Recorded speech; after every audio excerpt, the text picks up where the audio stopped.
Hi, I'm Drew, and that's Bethany. Today we're paying a visit to the nation's capital, but not in the way that you think. This building behind us is one of the most recognized structures in the United States, but there's a side to it that few have seen. Come with us as we explore the ruins of the U.S. Capitol building. Yes, this one, coming up on Oddity Odysseys.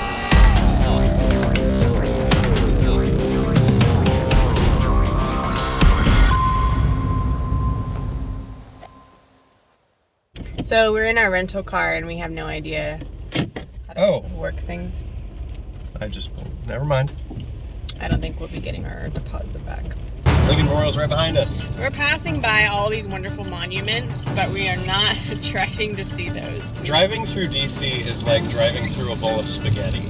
It's just a mishmash of roads going every which ways. There are two main sites of ruins that we'll be looking for today. The first is known as the Capitol Stones, located somewhere in Rock Creek Park. And the other is the Capitol Columns, located in the National Arboretum. To start our journey, we'll take 16th Street Northwest, about 4 miles north from downtown until we reach Military Road. We'll head west about a mile through Rock Creek Park and turn left on Glover Road. From here, we'll want to keep an eye out for the Rock Creek Park Horse Center and find parking in that area. Stables parking. Ooh, here we go. Trailhead access. Okay, all right, this is looking promising. No vehicles beyond this point. Oh crap. Read the sign. I pointed over there, hey look, parking, and then you still continue to go. We're not supposed to. The stables are over there, so we think this might be the trail that goes to the stones. Right. We'll find out soon. Says we got to keep to the right of the stables. And then apparently if you go all the way back, they're hidden in the back there. I guess we'll find out. Hopefully.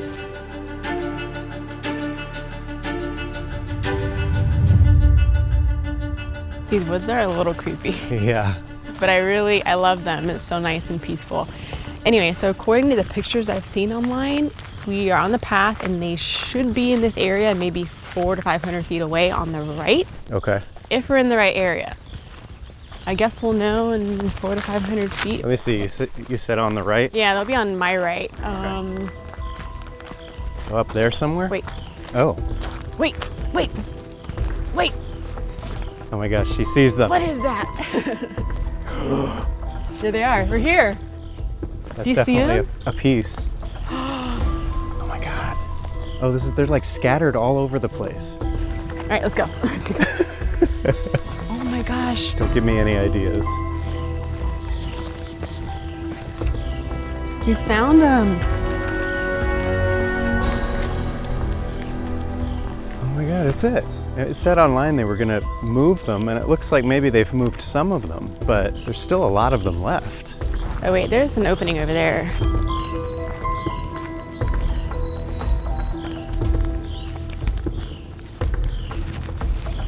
Oh, where are you going, lady? Okay.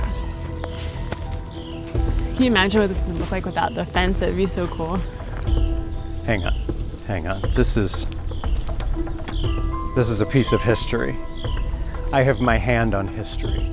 We're only 2 feet in and I'm already seeing things happening. There's a carving. I'm thinking this is from where they cataloged the stones. Oh. So there's gonna be a lot more of this. So it's just etched into the stone. Yeah. So E. So there's gonna be a lot of details in these stones. Yeah. Step carefully. Since its construction in 1793, the U.S. Capitol building has endured fire damage, dynamite attacks. In 1958, the eastern front of the building was slated for renovation, and J. George Stewart was appointed the architect of the Capitol, despite having no formal training. One of Stewart's first acts on the project was replacing the old sandstone walls of the east front with marble. Stewart wanted the sandstones gone and seemed to have no real interest in preserving them. A few people in the public wanted to be able to buy them just as souvenirs for their house, bookends and things like that. But that didn't seem to happen. Also, the Smithsonian was interested in having these on their property just as a monument. But, the stones had to pass through all these different commissions and they ended up here in the park. It's incredible. For us to check out. I was expecting just the stones, but I'm also seeing more elaborate pieces. Oh my God. From the sandstone. That is unbelievable. It's all right here. I just love how they kind of built just walls of them. Yeah, it's almost like they tried to reconstruct it here, Yeah. but it didn't quite work out. Now, I will say that some of the sandstones did make their way into certain people's homes. I think some government officials and things like that took a couple of small pieces for themselves, but the majority is here. And here's another, look at another look more at this. Look elaborate. look how ornate that is. You can see some of them are cataloged. Over a century after being transported away by ferry boat, the Aquia Creek sandstones were taken apart and placed out of sight. But how did they end up in Rock Creek Park? This piece is round, like maybe it was part of a column or something. It's interesting that the stones would end up here because we're about 7 miles north of the actual Capitol building.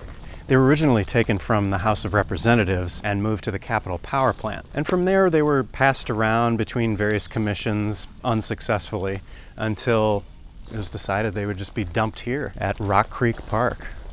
And this is where they've been for the last 40 years. Just so we could explore them. That's right.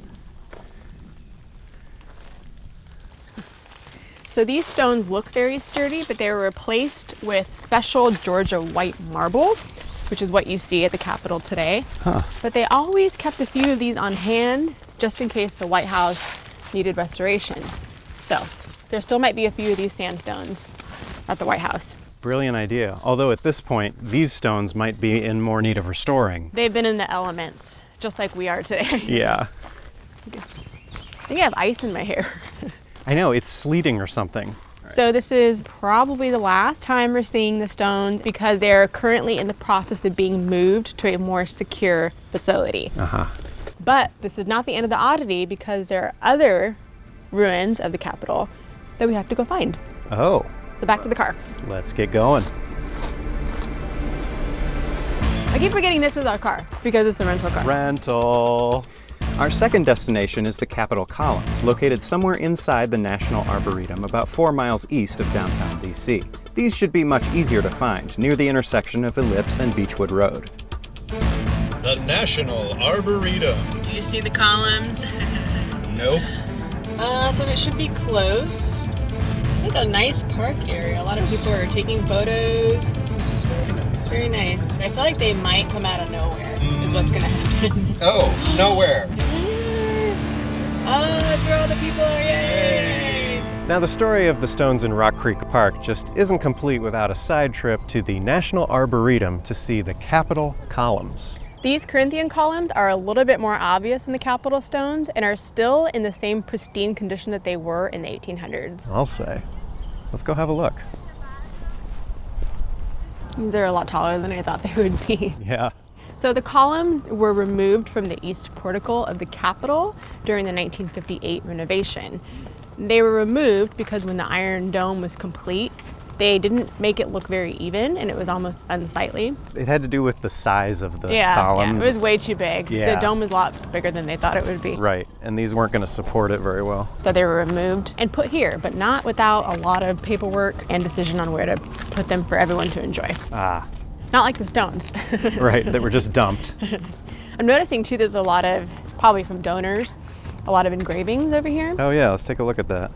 In thanksgiving for the freedoms and opportunities of our great nation, the United States of America, Joseph and Hollard Coors. There are several of these engravings around, so I'm guessing they were donors or patrons to kind of help preserve the monument.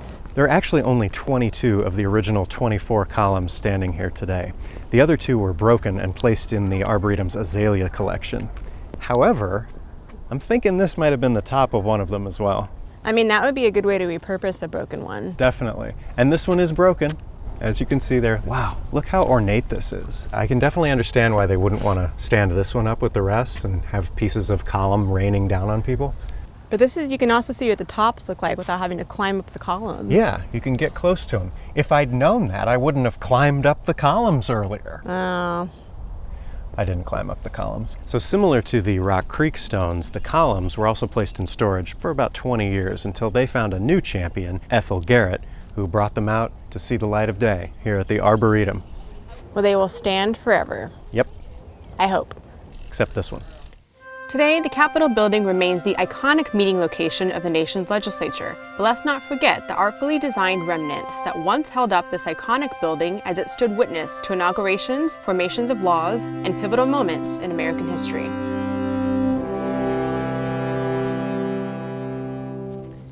So if you'd like to support our adventures, please check out our Patreon page, which we've linked to below. Thanks so much for joining us here in Washington, D.C., and we hope to see you on the next one. I think we have to catch a flight. Oh, yes.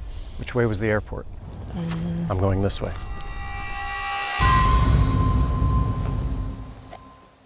We're sitting in some traffic in DC, but it's not as bad as LA traffic, right? Because you have a beautiful river we can look at, and there are people like getting their exercise in. Yeah, This is it's great. even raining, but they don't care. We are far from home. Although we aren't moving, so maybe this is considered pretty bad traffic. Yeah, I'm starting to feel more at home.